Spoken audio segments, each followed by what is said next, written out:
All right. I think we're going. Microphone's looking okay. Not really the microphone itself, but like how it's picking up is looking okay. But you know what I mean. The microphone looks all right. It's a Samsung, not a Samsung, which is what I thought it. Not what I thought it was when we bought it, but what every time I hear somebody say this microphone's name, I keep hearing it as Samsung. But it's not quite. This is still a rather nice microphone. Picks up things all right.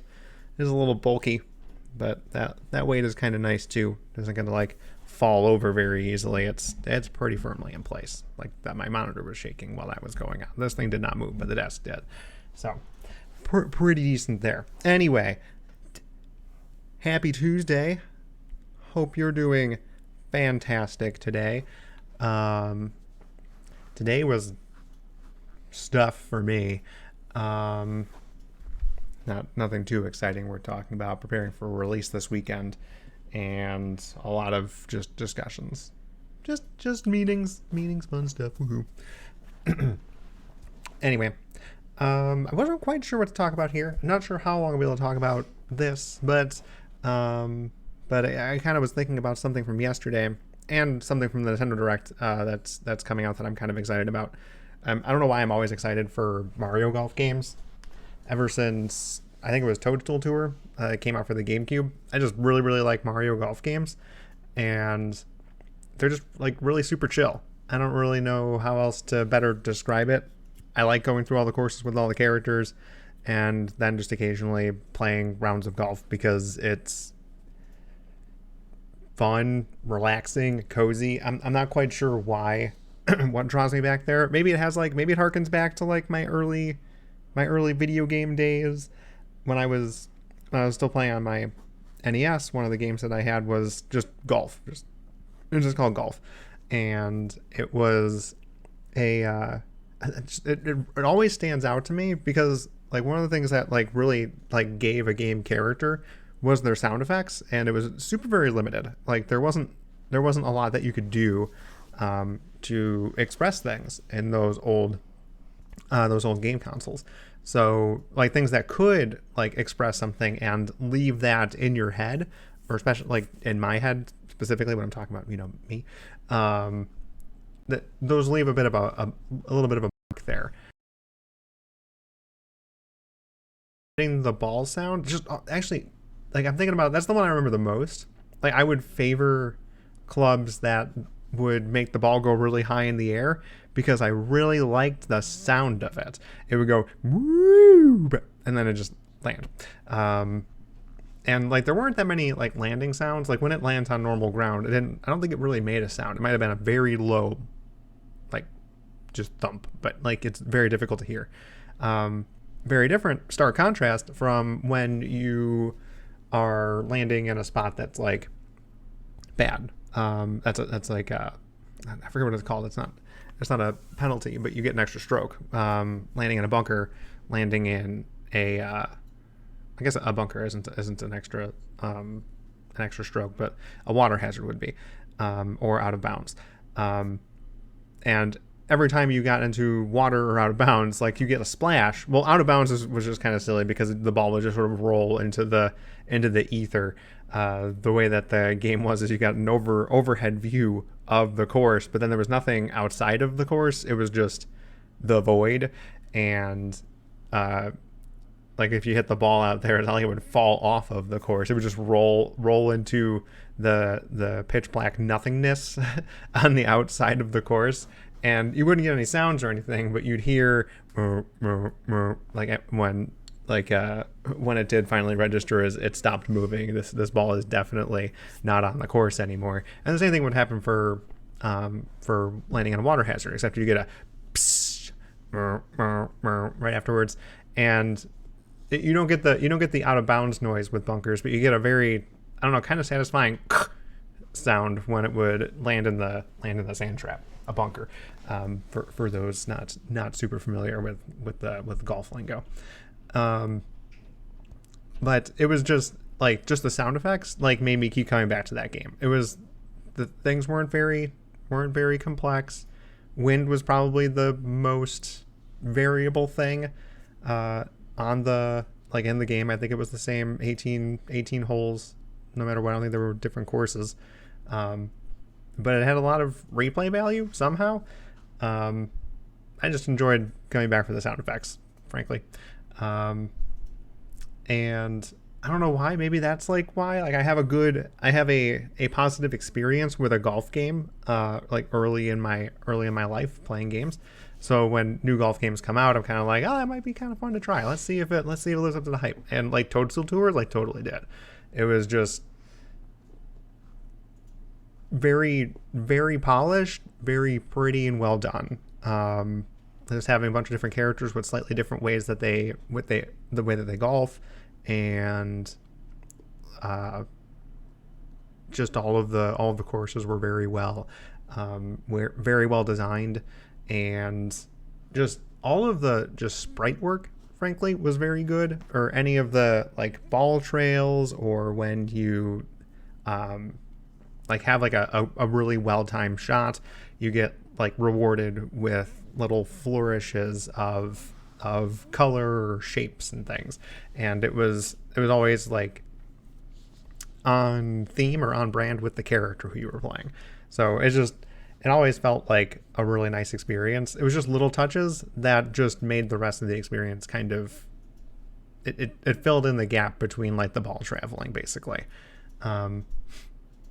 And it's like, it just sounds kind of boring when I'm talking about it, but it's just kind of cozy, really. And you don't have to do anything as far as keeping track of the ball. Your character just goes right there, as opposed to golfing in reality, which I've done a few times, which has its own kind of coziness, but at the same time, you have to keep track of a few things there. Well, mainly one thing, mainly your ball. And then it's just a lot of traveling from place to place. It's a nice way to talk with other people, to hang out and do something slightly more than than just talking. They're generally pretty well kept areas too. So, but yeah, and then like I forget what it was called, the Mario Golf that came out for the 3DS, but that was also really really well done. World Tour. And I just like whenever they had like, I just play like a round of golf like a day, just because I don't know, it has to be like none of what I'm saying sounds captivating. Like even when I'm hearing it back out of my head, it's just a golf game. And it's not even like the main reason that I want to talk about it here. So aside from my really weird taste in liking like fairly boring, I don't even want to call it boring. I found it enjoyable, but maybe it's boring. It's probably boring to a lot of people. Aside from that, like yesterday, we were talking a little bit about Overwatch as a PvE game, and how, I guess this makes more sense now, like just me talking about that, and how I enjoy like even mundane games against the environment, where the only real adversary is the course and the wind direction and speed. That a game like this, a game like golf, like Mario Golf, somehow managed to, like, there's some competitive elements. Like, you can play against other people. But what's interesting is that I don't think I ever really played a golf game or a Mario Golf game, any golf video game, competitively against anybody until I was in college, weirdly. We'd actually do, when I was a freshman, I had a what's called a suite. So we shared a suite room with our neighbors on the other side of that room, and we shared that space. And in that space, we just, like, both of our rooms would just throw all of our video games in there. And I don't know who it was that found that either I had or somebody else had Mario Golf, and we just played that for, probably over a month, where it was just like, we just wanted to chill and be like, hey, want to play around a Mario Golf? And like, in totally stark contrast from the Smash Brothers that we would normally play when we're wanting to play against each other,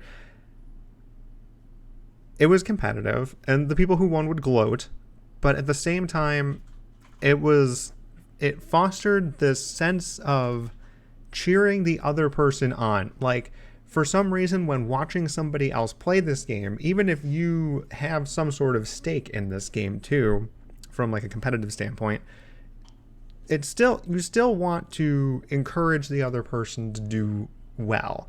And I don't know if it was because like the game had this really funny thing where you could like cheer on or like boo your opponents with the D-pad on the GameCube controller. I think it was the D-pad. It was either D-pad or C-stick.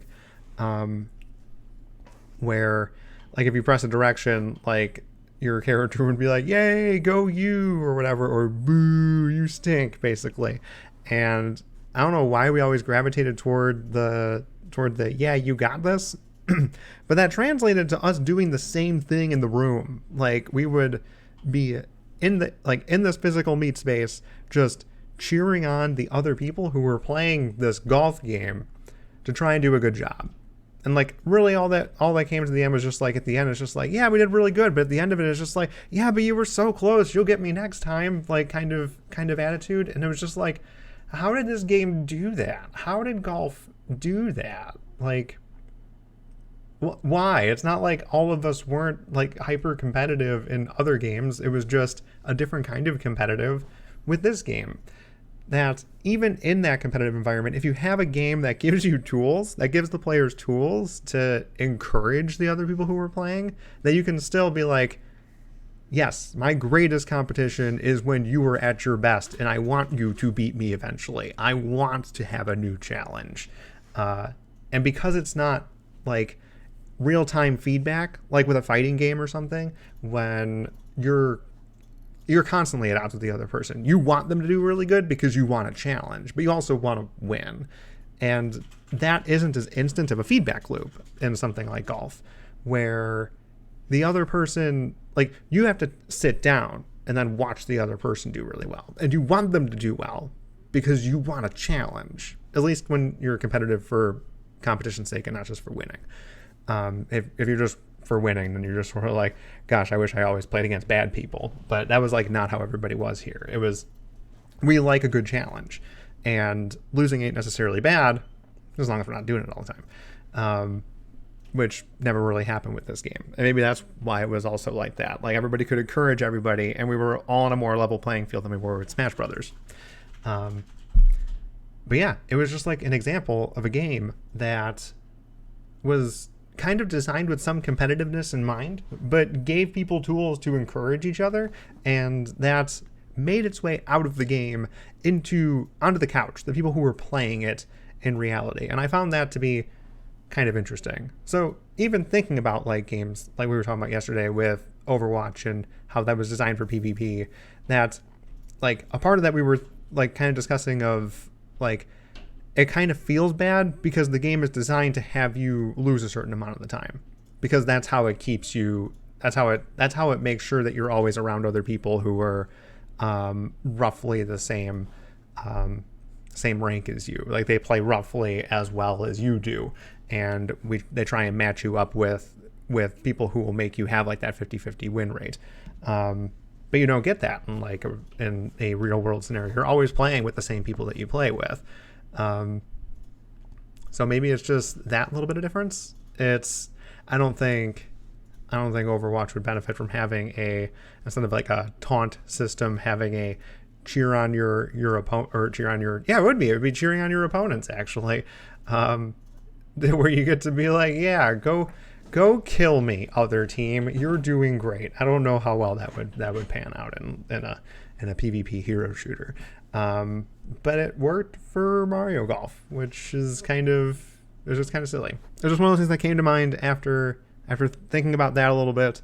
Thought it was a nice little juxtaposition to that, where competitive stuff where you're not necessarily winning all the time and you're kind of encouraging other people to beat you all the time was still fun, and I still find that fun to this day. Those people who I still talk with some of those people who I had those matches of Mario Golf with, and we all remember those times. It's not just me being like, did I just remember like being very nice to everybody? Or was like everybody very nice to everybody when we were playing that game? And everyone was just like, I don't know what it was about that game, but it wasn't like Halo. It wasn't like Smash Brothers. It was just, we were so nice to each other when we were playing that game. I don't know. I don't know if that's like everybody else's experience. Maybe if you played Mario Golf Toadstool Tour and you remember playing with other people and were just like it like brought out a better side of you competitively for some reason. Like if it did, definitely let me know because it's one of those strange anomalies. Like from my perspective, it also feels like my camera is like a little bit slow. I don't know. It's being weird. I don't know if it's just like the light or something. Anyway, that's like roughly. I'm not sure what I was trying to talk about, but that's what ended up being talked about.